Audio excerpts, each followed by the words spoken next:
continuar o nosso estudo no Manifesto de Jesus no Sermão da Montanha. Começámos há 2 semanas, a semana passada começamos algumas interrupções, nós separámos antes do nosso aniversário, que vai acontecer em outubro, terminámos o Sermão da Montanha.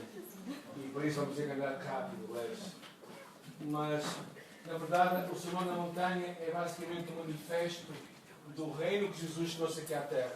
São 3 capítulos extraordinários que podemos estudar, capítulo 5, 6 e 7 de Mateus, e podemos ver quais os propósitos de Jesus. Como é que o seu propósito do governo era tão diferente do propósito do governo da Terra. Então, basicamente, este é o plano de execução. O plano de execução do projeto de Jesus de reinar está aqui no capítulo 5, 6 e 7 de Mateus. Não é? O plano do governo. Não é? E então, espero que vocês não tenham o orçamento, mas também está aqui, fala também de dinheiro aqui, durante estes 3 capítulos.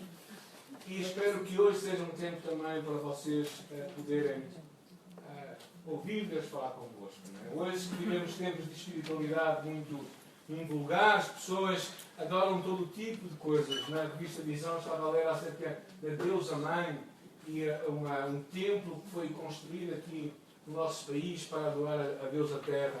Coisas um pouco estranhas. A adoração a santos, a ímãs, a budas, a passagem de mãos, há todo o tipo de espiritualidade que se vai propagando hoje nos nossos dias.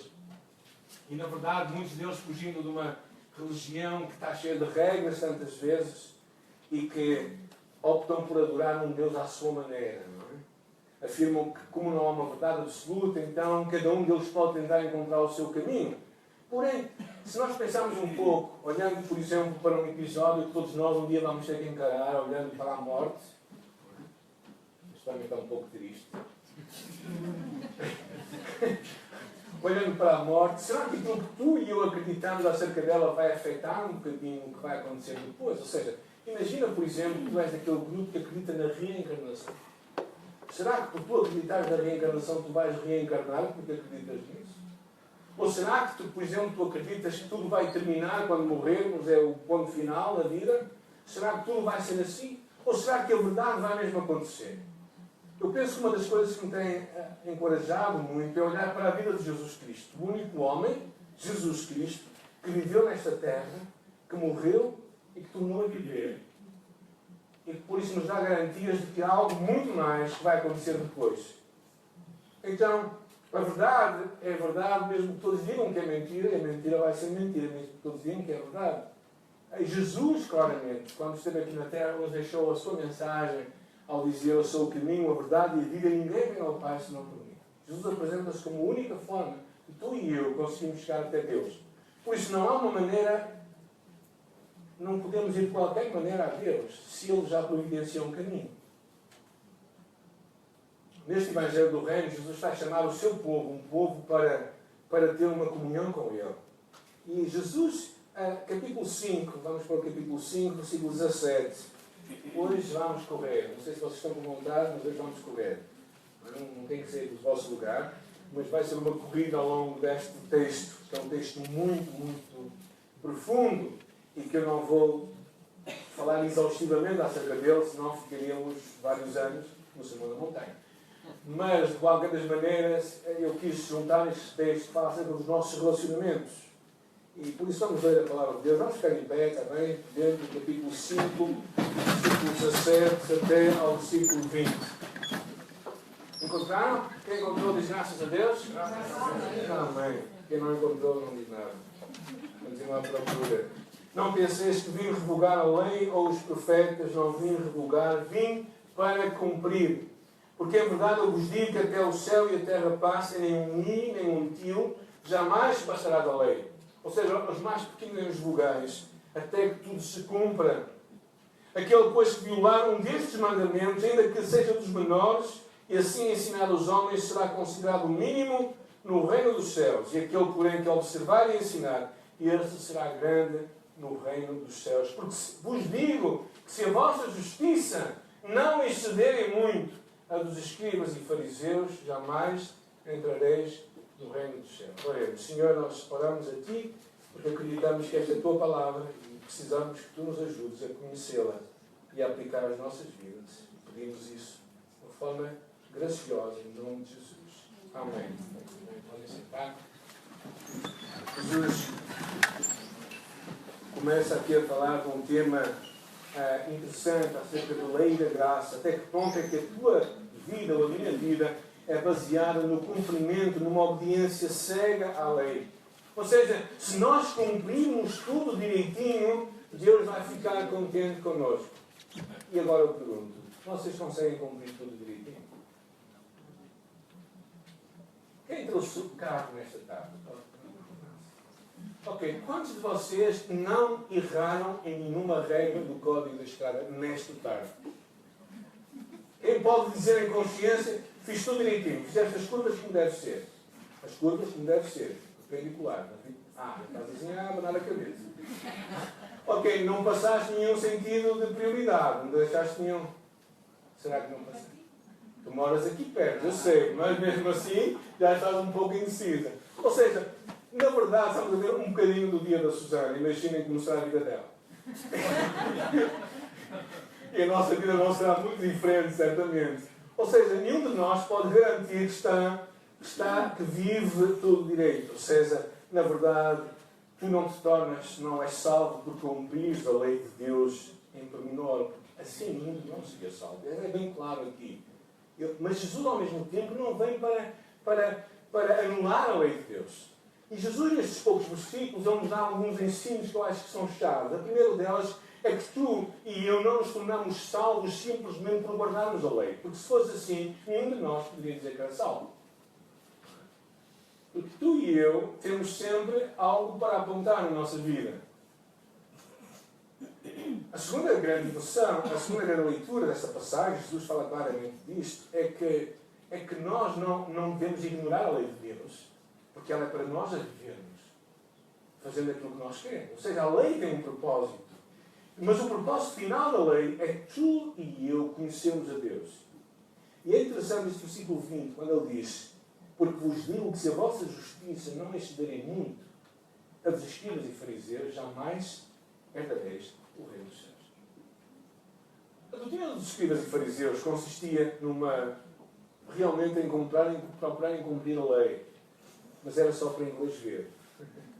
Porque o seu coração estava muito longe de Deus. Sabem, quando vocês eram pequenos, porque agora todos se portam bem, eu sei. Mas quando vocês eram pequenos e os vossos pais diziam para vocês fazerem algo, vocês eram capazes de nem fazer, mas quando eles estavam prestes a chegar, vocês tentavam resolver a coisa para que eles vissem. Ou seja, às vezes fazer aquilo até... Eu lembro-me da altura em que a minha mãe tinha um jarro que ela gostava muito. E eu deixei-o cair. Eu fui contra aquilo, ele partiu-se. E depois eu pus cuspe, não é? Alguém sabe qual é a técnica do cuspe? Alguém viu essa realidade ou não? A técnica do cuspe, acreditávamos que o cuspe colava as coisas, não é? E quando a minha mãe vai pegar aquilo parte-se. Imagina, a minha mãe não era... A minha mãe era atrás da orelha. Ela sabia muito bem as coisas, como é que se passavam.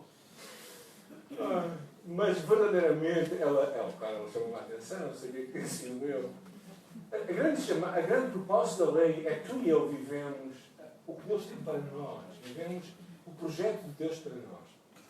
Na verdade, a lei ajuda-nos a viver com alguma ordem. Imaginem se não houvesse lei, código de estrada. As coisas são como são, imaginem sem código de estrada. As coisas seriam bem, bem piores. Então, o propósito da lei tem um propósito de nos guiar e principalmente nos conduzir a Cristo. A partir do versículo 21, Jesus começa a falar de um tema muito interessante que tem a ver com relacionamentos.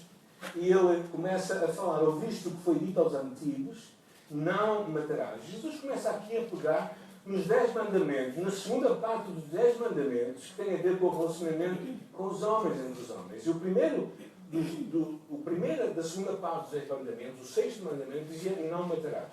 Então Jesus pega naquilo e depois vai pegar no 7º, no 8º, no 9º e no 10º. E eu, porém, vos digo, diz Jesus no versículo 22, que todo aquele que sem motivo se irá contra o seu irmão está sujeito a julgamento. E quem preferir um insulto ao seu irmão está sujeito a julgamento no tribunal. E quem lhe chamar tolo está sujeito ao fogo do inferno.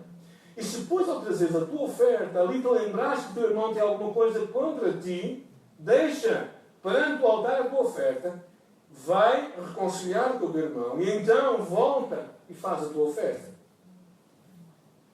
Jesus nos chama à ideia da reconciliação. A ideia de nós, tu e eu, fugirmos verdadeiramente da ira e da amargura. Deixamos que o nosso coração comece a ficar cada vez mais distante. E Jesus fala que o que estamos aqui a falar, o que Ele está a propor, vai muito mais além do que simples atos de matar. Mas tem a ver com o ato do nosso coração. O facto de tu e eu percebermos que do nosso interior, do interior do coração humano e também os nossos pensamentos e as nossas palavras, dali vem a cólera e a ira.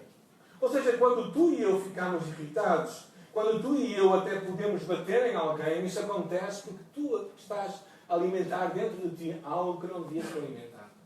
E por isso Jesus vai muito mais longe. Ele inclui os pensamentos, as palavras. E quando ele fala isto, ele fala claramente que não é só tão mal matar, mas é muito mal também desejar no nosso coração algo de mal. E falar mal. Aqui ele fala de alguns nomes ou de alguns insultos que podemos proferir contra alguém. Jesus vai até muito mais longe. Ele diz uma coisa, reparem bem no versículo 23 e 24. Se, pois, ao trazeres ao altar a tua oferta, te lembrares que o teu irmão tem alguma coisa contra ti, deixa perante o altar a tua oferta e reconcilia. Jesus começa aqui a abrir o jogo da verdade do seu reino. Que a reconciliação com o irmão é tão importante quanto ir ao templo. Ou seja, a importância que Jesus dá aos relacionamentos é muito grande. A proposta de Jesus não é ter um grupo de pessoas que vêm a uma igreja e que se portam bem, e que são pessoas que são direitinhas, quando lá fora são pessoas completamente diferentes. O que Jesus está a propor é que aquilo que eu acredito aqui dentro, quer cá dentro, possa entrar no meu coração e possa afetar o meu relacionamento com as outras pessoas. E se eu vou à igreja adorar a Deus, e se me lembro, até que diz, se me lembro que alguém tem alguma coisa contra mim, e eu, o que é que devo fazer? Devo deixar a igreja, não tem que ser naquela altura, pode esperar meia hora, mas tenho que deixar a igreja e reconciliar-me com a pessoa. Ou seja, Jesus dá valor profundo aos relacionamentos. Jesus não quer pessoas que sejam boas religiosas e péssimos cidadãos. Ou péssimos pais de família, ou mães de família, ou o que quer que seja. A proposta de Jesus é que o nosso relacionamento com Ele também está, de alguma forma, intercalado com o nosso relacionamento com aquelas pessoas aqui na Terra. Por isso, tu não podes ter um excelente relacionamento com Deus e um péssimo relacionamento com os homens. Esquece, isso não é possível.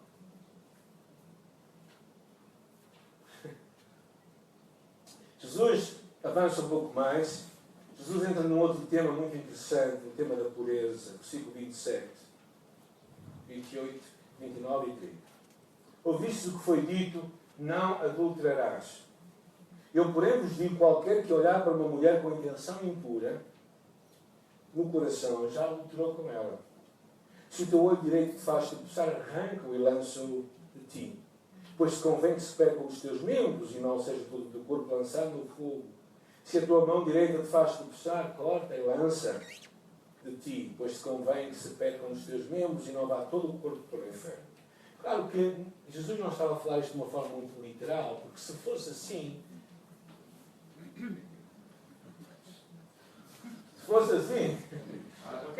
não havia ninguém aqui nessa tarde, porque não conseguíamos ter chegado, já tínhamos pedido as pernas e os braços. Jesus o que está basicamente a mostrar é a importância de nós sermos pessoas que estamos a autodominar o nosso corpo. Jesus fala deste tema muito interessante, o tema da pureza. E ele fala que a prática sexual é imoral não somente no ato, mas também é imoral nas intenções. Porquê? Porque a visão bíblica de Jesus vai muito mais além do que simplesmente um projeto físico como a nossa sociedade hoje ensina também. As pessoas Gostam uma da outra, têm relações e depois deixam de gostar, depois vão gostar de outra e depois deixam de gostar e vão gostar de outra e assim sucessivamente. Ou seja, estamos a fazer uma sociedade descartável. Só que o problema principal neste descartável é que no meio de tudo vamos ferindo pessoas e vamos magoando pessoas. E por isso é que Jesus, quando olha para esta questão do sexo, não é simplesmente um ato físico, mas tem uma componente muito maior. A componente de quando existe um ato sexual, quando existe uma relação entre um homem e uma mulher, no casamento, há verdadeiramente uma união. Há dois seres que se juntam num só propósito. E depois, quando tu queres separá-los, aquilo sempre vai trazer morte, sempre vai trazer dor e sofrimento. Ou seja, tu não podes pensar que hoje estás com um, amanhã estás com o outro, sem pensar que te vais magoar. Isso é uma mentira. Tal como esta semana estava lendo a revista Visão, uma mulher que sabendo, uma mulher que decidiu, tinha relações sexuais, era uma prostituta, tinha relações sexuais, por isso com vários homens, mas ela permitia que os homens fizessem coisas que outras prostitutas não faziam. E por isso pensa-se que se contaminou cerca de 1000 pessoas. Agora imaginem, vocês são um homem que por acaso esteve com aquela mulher. E agora em Viseu estão a tentar criar um gabinete de crise para aconselhar e para ajudar as pessoas que agora não sabem quem estão a contaminar. A pureza sexual não é uma coisa de sermos quadrados, mas é verdadeiramente uma coisa que nós encontramos no propósito de Deus para nós. E Deus claramente fala disto. É interessante o livro de Jó que diz: fiz uma aliança com os meus olhos, como pois se fixaria eu numa donzela. Que porção teria eu do Deus lá de cima e que herança do Todo-Poderoso nas alturas. Ou seja, Jesus vai falar um pouco mais nisto à frente, quando ele fala que os olhos são as janelas do corpo. É como uma janela. Não é? Se a janela estiver suja, tudo está sujo. Mas se a janela estiver limpa, então tudo está bem. A importância de nós termos o cuidado da forma como gastamos o nosso olhar. Da forma como olhamos e como alimentamos a nossa visão. Numa estatística entre cristãos, na América, se fosse em Portugal, não seria certamente muito diferente. Cerca de 50% dos homens veem regularmente pornografia e 20% das mulheres. Como é que não vamos ficar contaminados? Em outras palavras, pecados como adultério ou fornicação não acontecem num ato, mas acontecem num desejo que nós alimentamos. Eu não acredito que ninguém acorda um dia e diz assim: hoje vou cometer adultério. Ninguém faz isto. Aquilo vai ser pensando e ruminando. E Jesus o que está basicamente aqui a dizer nestes versículos acerca de cortar e tudo isso, é que a eternidade é muito mais importante que o imediato. A pureza é muito mais importante do que está na moda. E qualquer sacrifício é válido nesta vida se for necessário para assegurar a entrada no outra. Ou seja, uma chamada para tu e eu vivamos à luz de um projeto, que é o projeto do Reino de Deus, de quem Deus é e o que Ele tem para nós. E não certamente seguirmos simplesmente a multidão. Quando cantávamos aquela música, não é? Eu sigo a Cristo, não volto atrás. Eu estava a pensar, a minha imagem veio claramente para os cristãos que hoje estão a ser perseguidos na Turquia.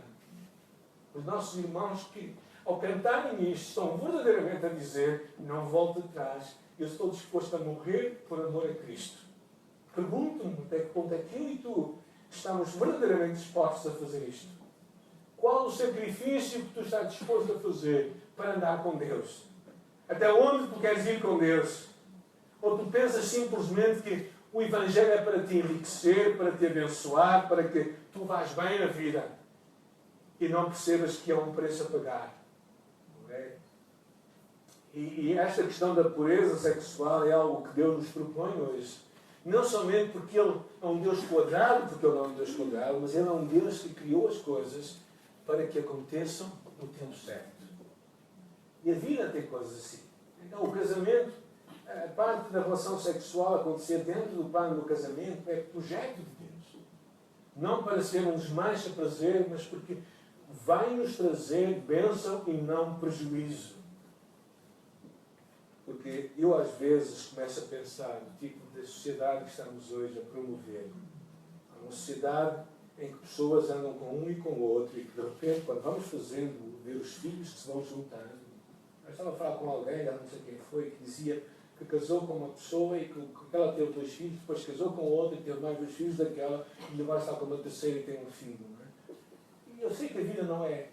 Às vezes acontecem coisas que nós não podemos evitar, mas sempre que nós avançamos numa vida assim, não vai trazer bênção para ninguém. Então, é hoje, se calhar é hoje o tempo para tu tomares uma decisão no teu coração, não é? De quereres viver o projeto de Deus para a tua vida. Jesus entra num outro tema que eu não vou gastar muito tempo, porque penso que aqui não está demasiado extenso, mas de qualquer das maneiras, alguns pensamentos que eu acho que são importantes, no versículo 31 e 32. E também foi dito, aquele que repudiar a sua mulher, dê-lhe uma carta de divórcio. Eu, porém, vos digo, qualquer que repudiar a sua mulher, exceto no caso de relações sexuais ilícitas, a expõe a tornar-se adulta. Jesus fala aqui claramente da importância do casamento. E Jesus defende a mulher como pouca gente defenderia. Naquela altura havia uma corrente dentro dos rabinos que se dizia assim, que se a esposa queimasse o jantar, se fosse má cozinheira, ou se perdesse alguns atrativos sexuais, era lícito procurar outra mulher. Acham que isso é possível acontecer? Ela deixar queimar o jantar? Alguma mulher já deixou queimar o jantar? Algum homem? Eu sabe. Ok, então, segundo esta linha, era possível arranjar outra mulher. Se fosse má cozinheira. Bem, não vou perguntar agora acerca deste tema. Bem, pior é o terceiro, que dizia se perdesse atrativos sexuais. Não é? Como se nós, homens, fôssemos sempre iguais. As mulheres é quem envelhecem. Não é? Ou seja, havia uma banalidade muito grande acerca das relações, particularmente acerca do papel da mulher. Como sabem, os judeus, e particularmente os fariseus, diziam pela manhã, obrigado ao Senhor, porque eu nem sou nem mulher nem gentil.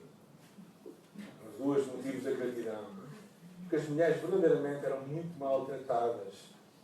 Não que esse fosse o projeto de Deus, mas basicamente o que Deus estava a propor era outra coisa completamente diferente. Mas a religião assim o fez. Então Jesus procura aqui verdadeiramente a importância de sermos fiéis à nossa aliança. Não é? E fala da importância disso. Jesus foca no casamento. Jesus foca no casamento. Preocupa-se com o casamento. Os fariseus estavam mais preocupados com os motivos para haver divórcio. Os fariseus diziam que a provisão de Deus era um mandamento. E Jesus disse que era verdadeiramente, não era um mandamento, mas era uma concessão devido à dureza do coração humano. Ou seja, o divórcio nunca foi o propósito de Deus. Infelizmente, sei que muitas vezes o caminho do divórcio é o caminho que acontece em alguns casamentos. Mas esse nunca é o propósito inicial de Deus. Deus não cria ninguém para casar e se divorciar. Mas a vida, vivemos num mundo, um mundo imperfeito, vivemos às vezes relações muito contaminadas pelo mundo próprio em que vivemos e por isso o divórcio acontece. Mas nunca é o projeto inicial de Deus. Nunca foi. E por isso Jesus não tratava esta questão com leviandade, ele tratava esta questão com tal seriedade que ele aqui fala que as relações sexuais ilícitas seriam a única causa possível para que o divórcio pudesse ser promulgado. E o que basicamente ele está a dizer, mesmo assim, é que ele diz que aquilo pode acontecer, mas não teria necessariamente que acontecer. Ou seja, a Bíblia é verdadeiramente um romance do amor de Deus com a prostituta nação de Israel. E a nossa relação hoje como igreja é um romance do Deus que sempre vai ser fiel connosco, com pessoas que tantas vezes somos infiéis com Ele. E Deus nos recebe e nos ama e nos restaura. O que basicamente Deus está a querer levantar aqui, eu acredito que Jesus está a querer falar aqui connosco, é a importância de termos relacionamentos saudáveis.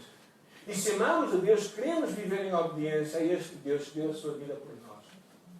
Ele não muda, Ele quer restaurar e continuar a operar mudanças e a restaurar relacionamentos. Esse é o projeto de Deus. Infelizmente, por muitas razões, às vezes o divórcio parece ser o caminho para algumas famílias. Eu sei que ninguém toma esta decisão de uma forma leviana, particularmente quando é cristão. E há muita dor no processo, porque ninguém sai de um casamento sem dor. Esqueçam isso. Há muita dor no processo.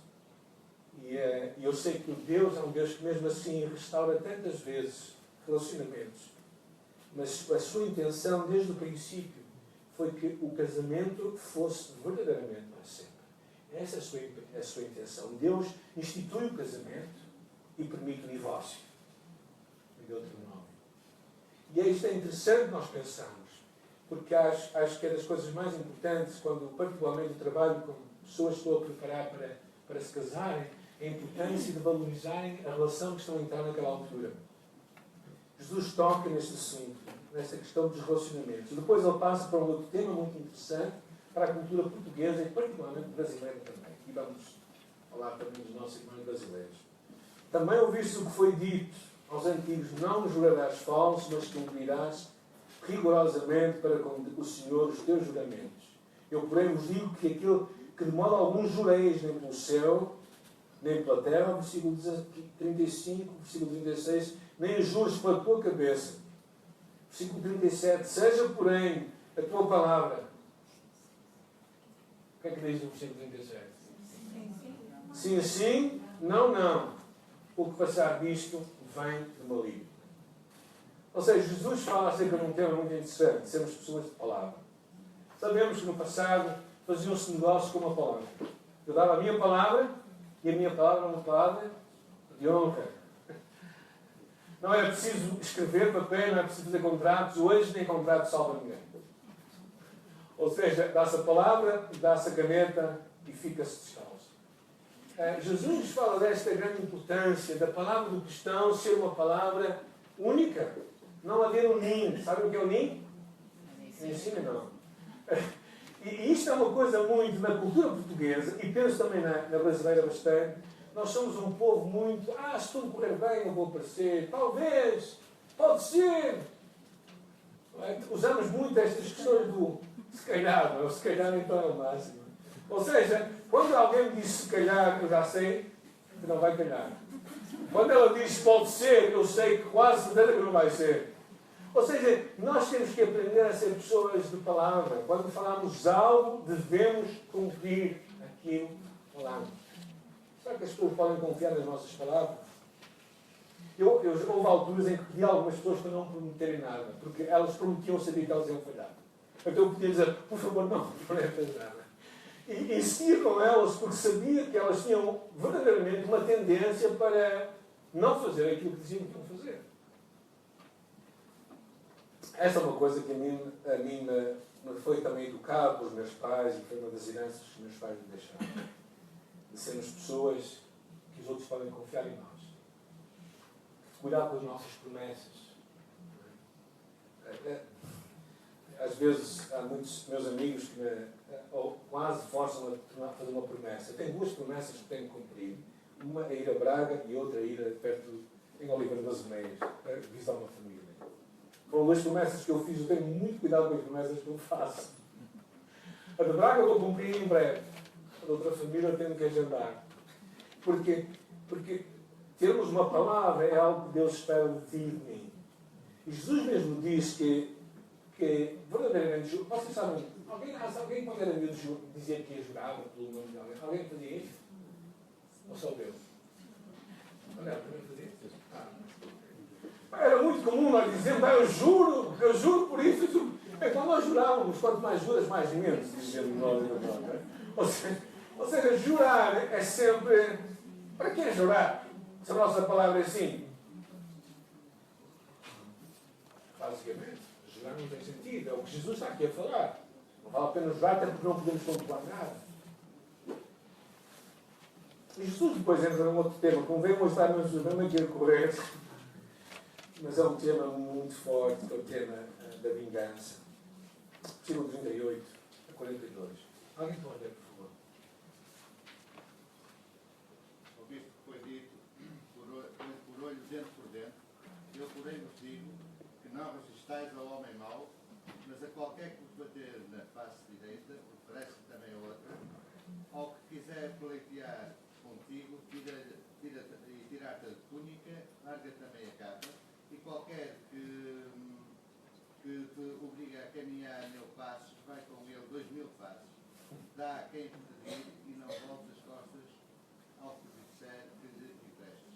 Jesus está basicamente a falar da importância de nós aprendermos a ter relacionamentos pautados pelo amor, pelo perdão e pela bênção.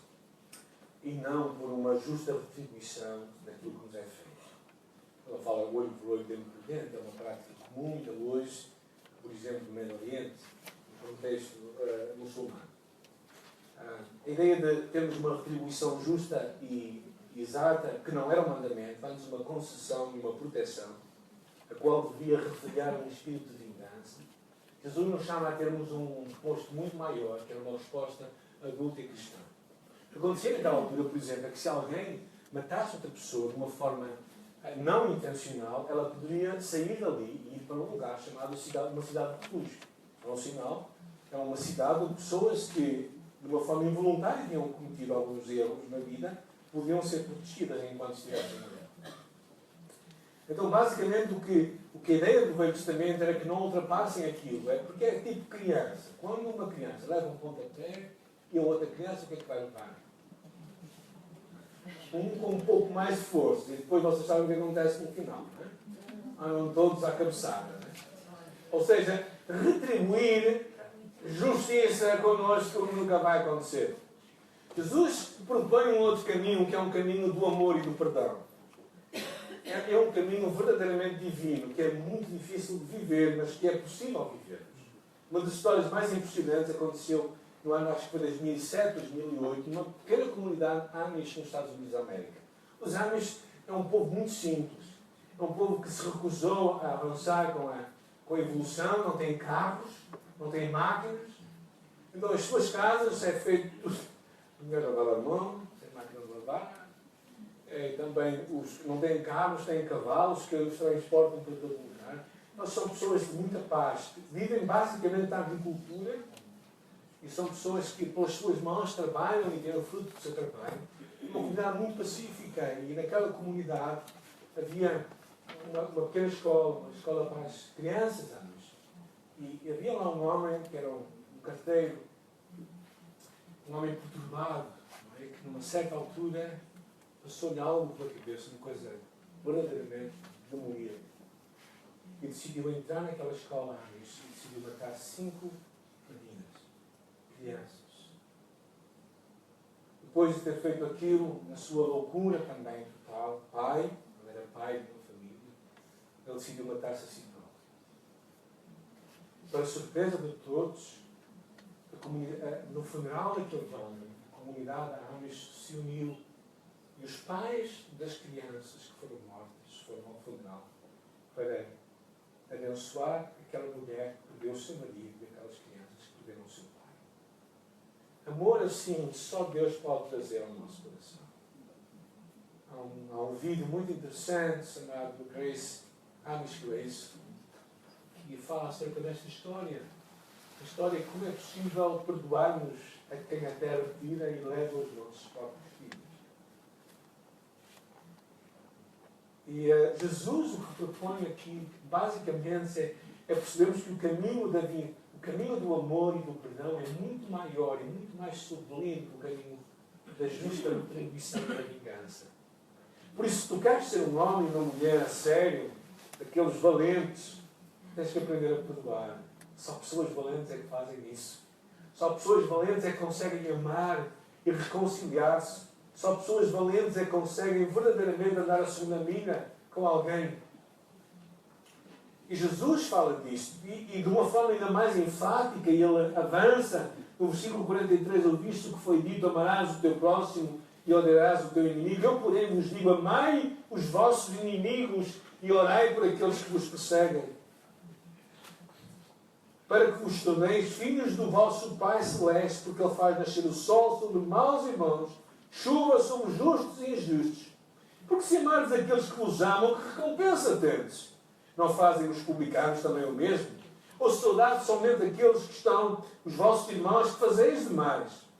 E o versículo 48 ele termina dizendo: portanto, sede vós perfeitos, como perfeito é o vosso Pai Celestial. É muito interessante, Jesus passa aqui, de uma forma bastante enfática, a importância de nós amarmos de uma forma ativa, numa sociedade xenófoba, racista, em que os judeus agiam para com os estrangeiros como se fossem seus inimigos, Jesus traz uma nova visão nos relacionamentos. Ou seja, os judeus tratavam mal aqueles que não eram judeus, os gentios, chamados gentios, tratavam-nos quase como os seus inimigos. Jesus vai muito mais longe. Ele mostra que o cristão é chamado a amar, a bendizer, a fazer o bem, a orar por todos, independentemente da sua raça, da sua opção sexual, da sua classe social, da sua religião.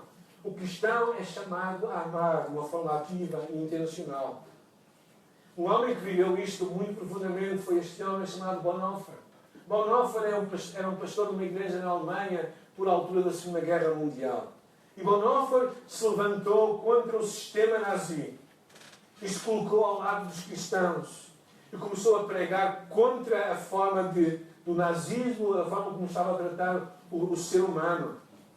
Por causa da sua oposição, Bonhoeffer também foi colocado na prisão, também foi colocado num campo de concentração e também foi morto por causa da sua fé. Ele não deixou-se silenciar.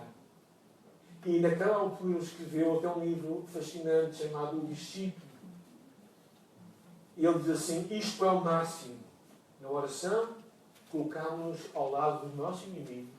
Estamos com ele, junto dele e por ele diante de Deus. Esta é a proposta de Jesus.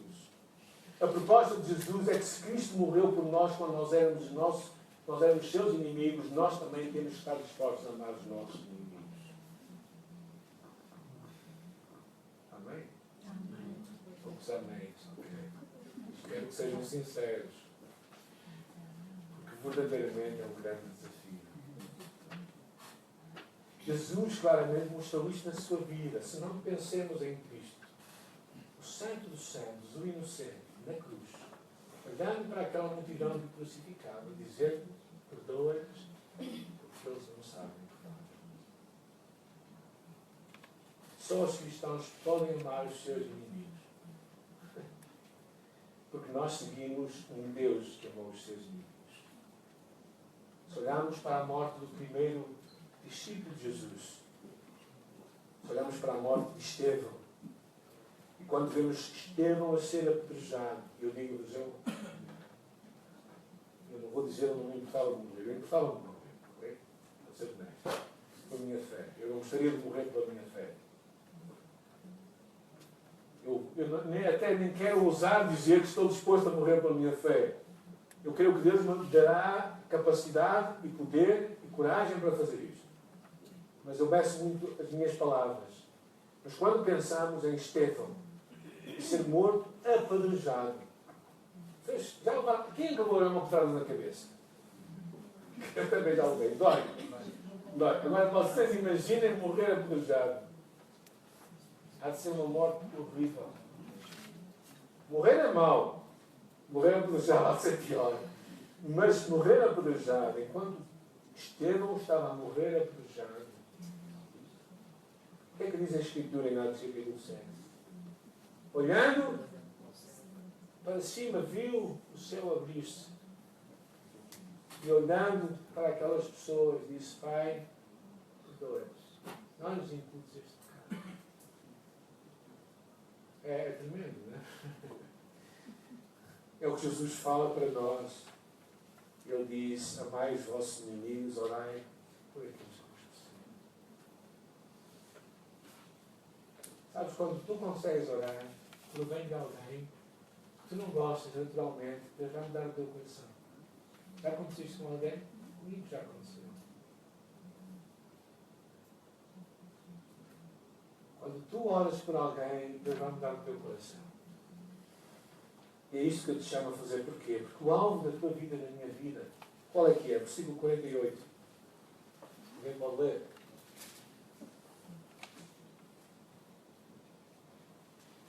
Portanto, sede vós perfeitos, como perfeito é o vosso Pai Celeste. A proposta de Deus para ti e para mim é que nós sejamos com quem? Com Deus. O Deus Pai, que é o perfeito, que não tem sombra de variação. Essa é a proposta de Deus para ti e para mim. É que assim como Deus viveu uma vida, e Cristo viveu uma vida de perfeição, eu e tu podemos vivê-la. por causa do seu poder em nós. Ser perfeito é agir como Deus, viver como Deus, reagir como Deus. E se tu, na tua vida, pensares tantas vezes nas escolhas que tu fazes, nas palavras que tu dizes, nas atitudes que tu tens, se tu pensares para ti próprio, será que se Cristo é o meu Deus, Cristo é o meu Pai, Cristo é o meu irmão mais velho, se Cristo estivesse no meu próprio corpo, como é que Ele faria isto? Como é que Ele agiria? Como é que Ele responderia? Como é que Ele trataria estas pessoas? Conseguem imaginar? Então, se tu conseguires desmontar tudo, tu percebes que Deus tem para ti. O Sermão da Montanha, verdadeiramente, é fascinante. É algo tremendo. E este capítulo é um capítulo que fala acerca da importância de ter relacionamentos saudáveis. Relacionamentos como Deus quer que tu te relaciones. Não como os outros homens querem, não como a sociedade diz que deves ter hoje, mas como Deus quer para ti. Porquê? Porque Deus é que te criou. Ele sabe como tu vais ser homem e uma mulher feliz. Ele sabe como tu vais viver bem, mais do que tu pensas. E por isso o projeto de Deus para ti e para mim é que nós possamos redescobrir esse projeto. Eu penso que nestes 3 capítulos tem muito para nós aprendermos. O meu desafio para ti hoje, depois de falarmos de tudo isto, é que tu abras o teu coração para Deus e digas, Senhor, depois de ouvir tudo isto, se calhar eu consigo me lembrar de alguém que eu não vou lá muito lá para lá. Não é? Só de pensar nela eu começo a ficar aqui com um buraco aqui no estômago, aqui umas formigas aqui dentro, não é? Só de pensar nessa pessoa eu fico logo mal disposto. Preciso logo tomar um comprimido. Bem, talvez hoje é o dia de parar os comprimidos e tratar esse assunto com Deus. Talvez hoje é o dia de dizeres a Deus, Senhor, eu quero aprender. Se isto é para mim, eu acredito que é para ti, para mim, somos filhos de Deus. Se isto é para mim, eu quero aprender a orar para esta pessoa abençoada. Eu quero aprender o que é revelar amor. Eu quero aprender a amar a vida. Quando eu penso nesta história dos anos, verdadeiramente eu fico